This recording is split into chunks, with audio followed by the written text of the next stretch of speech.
Ako si Brandon, asan ka?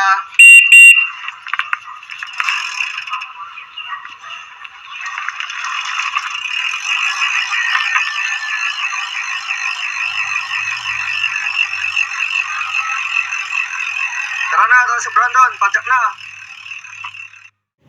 Yan tayo, special po yan.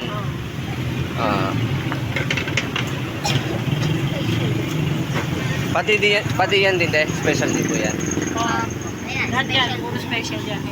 Wala na kami ordinary. What po, kuha nga po ko na ano, ng dalawa. Dalawa daw po. So, di bale, ito yung yung kanya tayo. Bibingka po sa ano, Nueva Ecija. Kasi sa probinsya namin, ano iba din yung bibingka dun kaya gusto ko siyang ano, Kasi kuya, tingnan ko. May British po ba?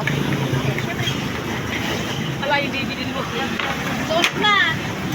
Sabay hindi kuya, bibili kita. Kala ko po may pa-British. Ayun, libre na yun. Ako sa pre-taste.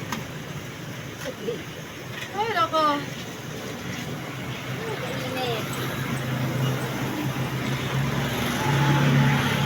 So, paano niyo po malalaman na ano na luto na po siya pagka pagsunog na? Kumamoy na. Hindi kuya, pag ginanon mo siya na, yung parang tinapon na. Kaya po, iniinit. Kasi yung ano ba yung bibingka doon sa amin, di bale, yung kwan pa yung Ano ba kuya yung dikit, Isabela. Dikit tapos yung kanya lang po is nyog. Pagkat mo niya, ganyan na. Pag ganyan na, iniinit na. Lalim yan, di ba? Bumaliktad ko. Pinaliktad ko na yan. Pero mga ilang minuto po ang kwan po siya, niluluto. Si kuya nag-ano, nagpapla. Siyempre, isasama ko po doon sa ano sa page ko po sa ano sa pagbadyak At 9 minutes siyang niluto. at 10 minutes po. In the way.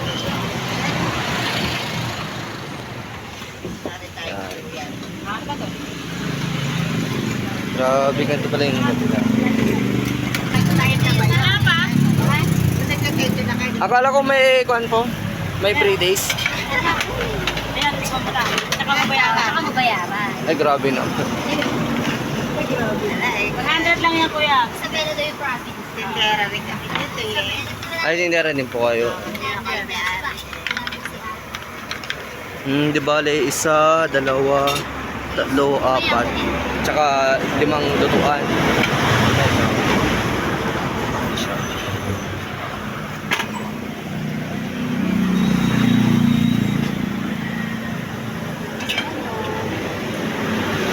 Pero ano naman po kayo? Ilang bibingka po yung nagagawa niyo sa isang araw? Isang daan po. Ano po yung pinakamababa na po ba yun or pinakamataas na po yung isang daang piraso? Madami na po yun. Paparami pa siya lang. Kasi mas mabili pa kuya pag magpapasto. Ayun. Ayan, nakakangali din kasi Pero yung pong ano, ito pong bibingka ninyo, kwan po siya. Mga ilang oras po siya bago siya ano, mag-iba yung lasa or something na ano. Hindi ko yung nag-iiba lasa niya, promise. Kahit bukas hindi pa kayo tapos na yan. Kahit bukas po ba kainin? Masisili. Malambot pa rin. Kaya babalikan mo yung kuya sa kasunod ka mag-iba. Yan. Umaga nyo tapos ano nila yan. Dami na! Bibigay mo na naman.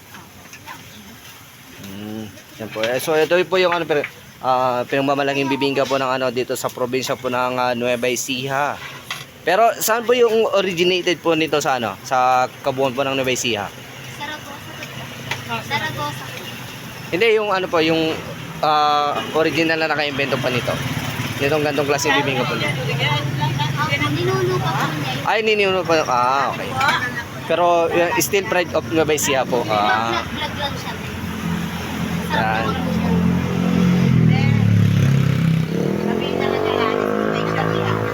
Ayan po yan. Ayan.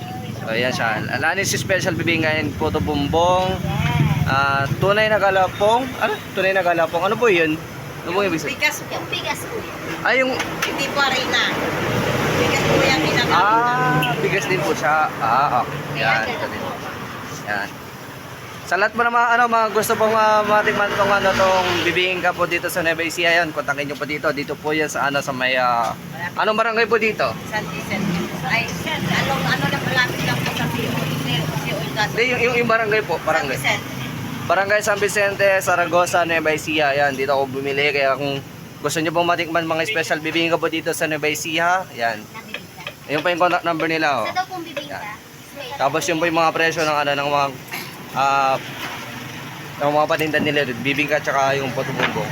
Ayan, maraming salamat po. Ayan, grabe. Iba din sa ate. Ayan. Okay, thank you so much po.